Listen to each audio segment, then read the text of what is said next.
Hey, what's up guys, it's Pillow King here, back with another video. Real quick before we go ahead and get started, if you can, hit that subscribe button, support the channel, all that great stuff. But yeah, this is going to be the top 5 decks post-ban list. First, we're going to have Bird Up. Bird Up is nasty, it's good, consistent, everything you'd want to see in a deck. This deck ends on boards that just make your opponent cry. You can't special summon, then we're going to protect it twice in the form of a Link Karibo, as well as the Rendezvous, which prevents it from being destroyed once, which is insane. And this also, I believe, yeah, works if, like, say, for example, they Raigeki you, Lightning Storm, anything in attack position.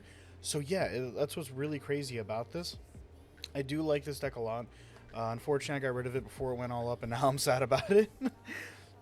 But, yeah, with so many consistency cards, Bird Up, with the Lyricuse, being able to have access to these, especially, you have a searchable DD Crow, you have a bunch of cards that just get you to more, like this card's nuts. This is like a hidden card no one was really ever going to play. You know, gain 24 attack, 100 attack while your opponent has no monsters in the grave, and you can quick effect DD Crow them. Then you have access to cards that just bounce your opponent's cards just because. You can have up to 4 or 5 disruptions, including the barrier statue, which is what's just so nuts. And you know, the power of this deck is really being able to summon link monsters for free. You don't even need to use like real monsters in the field. You use them in the grave.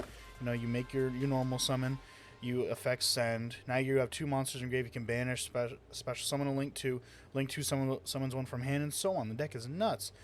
Really fun deck, highly recommend it. Next is my favorite on the list. The second one, I want to say, is Dragon Link. Dragon Link came back with a vengeance with this list, and the reason why is because Buster Lock came off.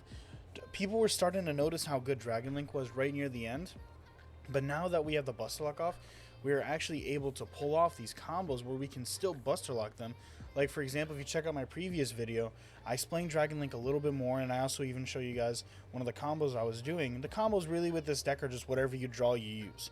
There's no, like, one combo anymore like we had before, because, you know, the deck is just a lot, it's not cookie cutter anymore. You know, it's what you want to do with it. But now we can end on 2 negates in the form of Savage and Archfiend Abyss, with the, how do I say, spheres, as well as the Buster Lock. And if your hand's really good, you end up on this as well. And this card says neither player can summon from the graveyard by detaching, and he gets really big because he gains 100 attack and defense for each card in the grave. So you usually auto beat them, but just the Buster's Lock is so nasty. Highly recommend. This deck is not that expensive at all for the most part. Like, these are 15 at the worst. You can get him for like 10 bucks. And a lot of these, like in Chaos Ruler, if you already have him, even better, he's 20. But a lot of this stuff is relatively cheap. Like, if you already have your Ashes, you're good. Like, Chaos 11 years, like 5 bucks. You can get this, not even, you can get a gold for like $1. This deck is super cheap, really fun to play. Next up, we're going to be having Dinosaur. Now, this deck is always going to be in the meta. One thing I do like about this deck in particular is that we are actually able to main deck all the good going second cards. So you can go second now without having to worry. You can main deck a card that's becoming really good now. Dark Ruler. Just activating Dark Ruler on almost any board is just nuts. Another reason why I do like this deck though is because it doesn't lose to the Buster Lock. You don't need your extra deck in all reality. Like, just summoning Dark Ruler Conductor is just lethal against most boards.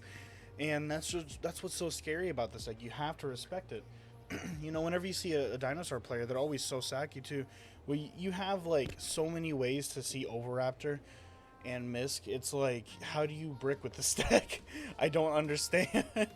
Dinosaurs players, help me understand how you guys draw bad. But, you know, being able to play like Dark Ruler in the main deck without having to worry is really good. This list is just something I've had for a while. I haven't really had the chance to update it, but this list was solid when I was playing it. But I think I want to just play a pure going second list.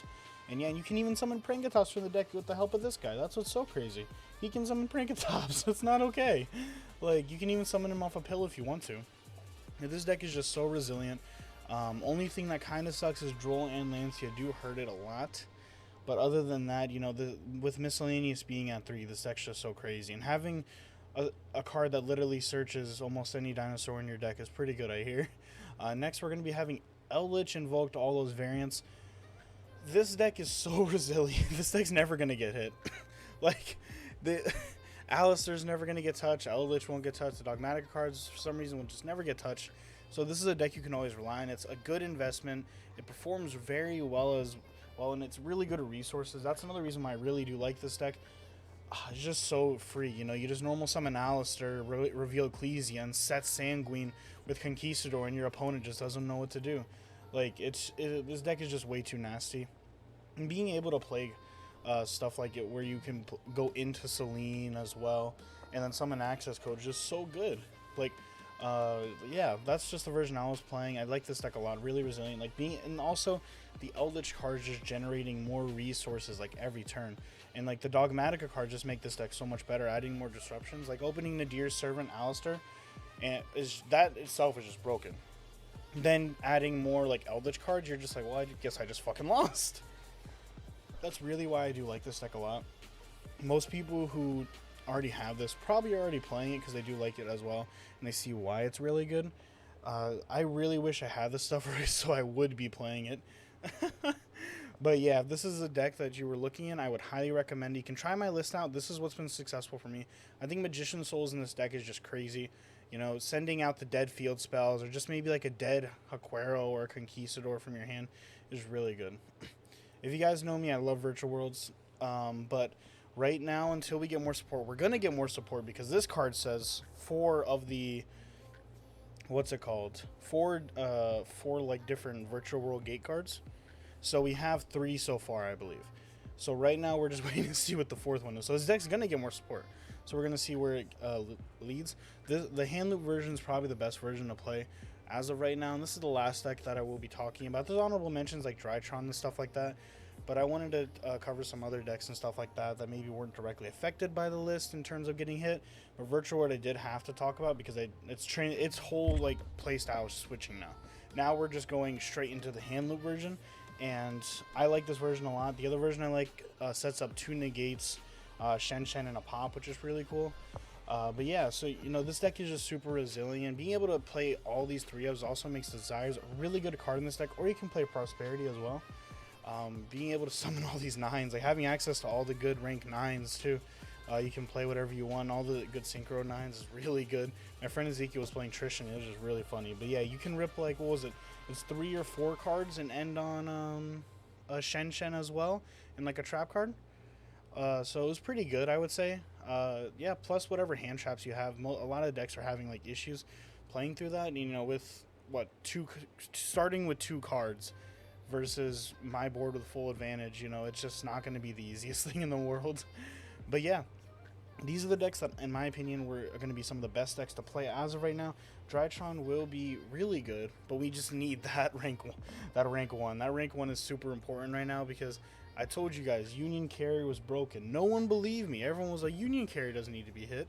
No, it does. That card's absurd, and I'm happy it got hit. You can't see it, but I'm moving my hand a lot.